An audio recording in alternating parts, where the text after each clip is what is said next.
Okay, so I've given the historical and cultural context for Amos's ministry. I dated him pretty much as precisely as I possibly can, assuming that Josephus can be trusted and that the earthquake happened the day that Uzziah offered, which again I don't know.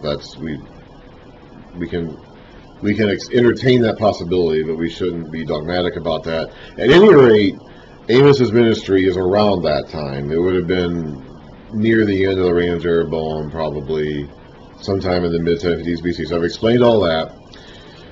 Before I begin Amos itself, I do, which I'm going to do here in just a minute, but I wanted to give us one last bit of awareness before we get started that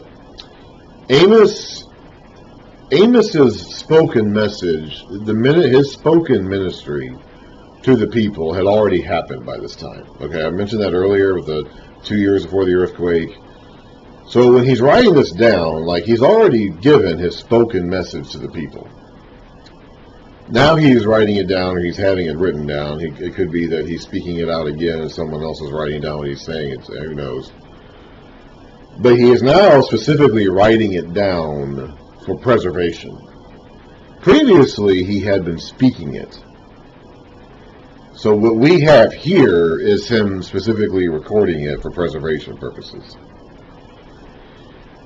I don't know, I mean, the content, the substance of his message that we get here in this book would be sufficient to understand what he was saying in his actual spoken sermons to the people.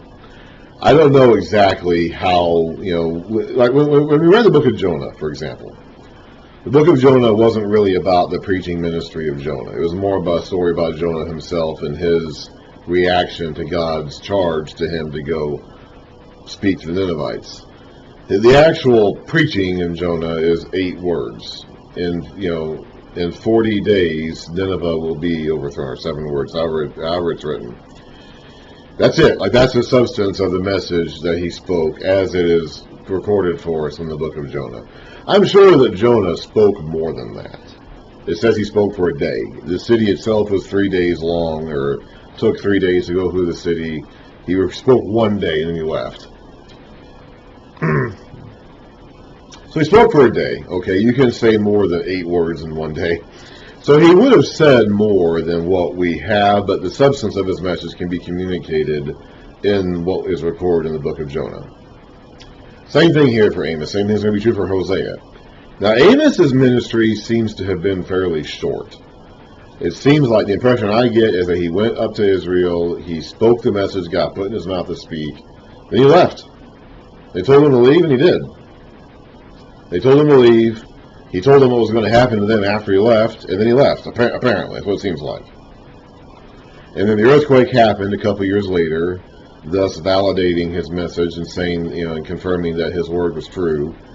And so then apparently he felt the urge then to have his word written down and recorded and preserved. Now, the next book we're going to read is Hosea. And Hosea has a very long ministry that goes on for quite a while. And what we have is a record of it basically at some later point in time where he's recording the scope of his ministry in his book.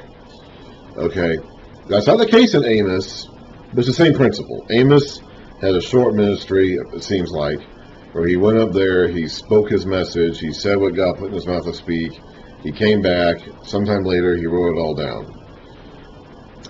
He's probably not writing it down exactly as he said it during his actual spoken ministry, but what we have here is is substantively the same message he spoke to the people during his actual spoken ministry. Amos is meant to be read all at once. That's why I'm going to try to. It's 9 chapters long. I said at the end of one of my previous videos that it might be long enough that I might have to break it up into a couple of days. I'm going to try not to do that because it is meant to be read all at once. Okay, a lot of these prophetic books are. Now, when you get to Isaiah or Jeremiah or Ezekiel, those are so long that I'm not going to be able to read them all at once. Not going to happen. But these books, these short books, these shorter prophet books are capable of being read all at once, and they're meant to be read all at once. They're meant to be read from start to finish in one go. So that's what we're going to try to do here. So we are now reading the book of Amos, starting in chapter 1, verse 1.